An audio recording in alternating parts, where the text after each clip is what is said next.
So here is the dashboard JSON file. Properties, lenses, order, parts. So you can see that there's a custom format that they're using here, which you probably can import as well into other to have a nice dashboard that other have created for you. But right now I'm simply guessing because we are in the stage of getting familiar with what Azure can do for us. Let's go back to the Azure home, not the dashboard. Let's close this pane and let's take a look at all these services, Azure services. We got create a resource, SQL servers, we got virtual machines, we got alerts, all resources, resource groups, Kubernetes, Entra ID, which is now the new Azure ID, which before it was called Azure ID, and now they have renamed it to Entra ID. This is where we are dealing with things like authorization and authentication, Apache, and a lot of more services we can get familiar with. There are many, as you can see here.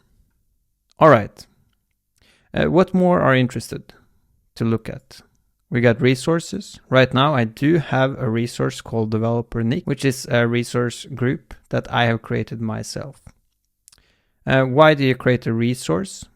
Well, a resource is a way to group different objects. Well, when you group different objects, you can, for example, group network interfaces, virtual machines, and different things like that. Resources are different from subscriptions because a subscription are where you're actually dealing with payment. So that could be different payment for example, different parts of the organization. Let's say you are dealing with Microsoft DevOps people who are only doing DevOps work, then you can create a subscription just for that. Or it could be research and development, it's another group in the company. Then you can also create that.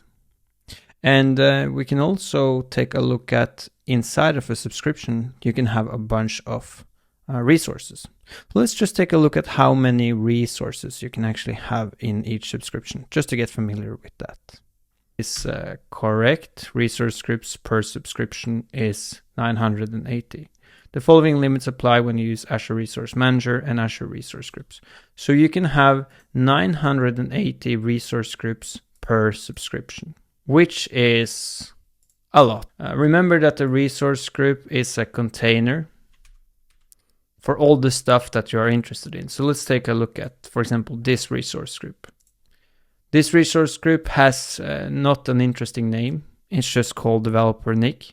But this could be a developer type of team, resource and development, or DevOps, as I explained earlier in the video. All right, so let's take a look here now at the Developer Nick resource group. As I said, it has not an interesting name. This could be any type of name like R&D or DevOps or accounting. So a subscription can be like accounting, can be DevOps, it can be R&D, for example. We can take a look at the subscriptions here just to familiarize ourselves with that as well. We see that we have one called Sago Labs, which are used for lab environment, which is for this demo purposes that we're doing here. We can also take a look at the Developer Nick, which is a resource group, which are inside of these Sago Labs.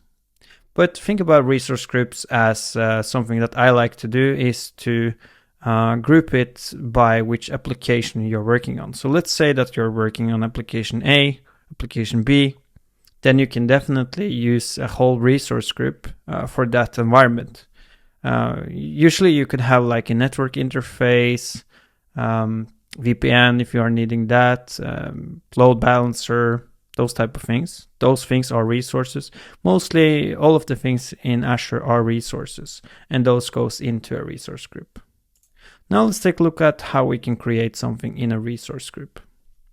We will take a look at, for example, how we can create, let's take an app service, because that's quite easy to create. Well, we do see that we have app service, WordPress. There are a lot of things to choose from, but we are interested in the web app. Let's click on it. Let's click create. We just need to have something in our resource groups in order to actually play around with it. So here we will choose the subscription. If we had many subscriptions, it will come up here. And if you don't remember, let's just take a look at how many resource groups we can have per subscription and try to familiarize yourself with this in order to learn about it and pass the exam.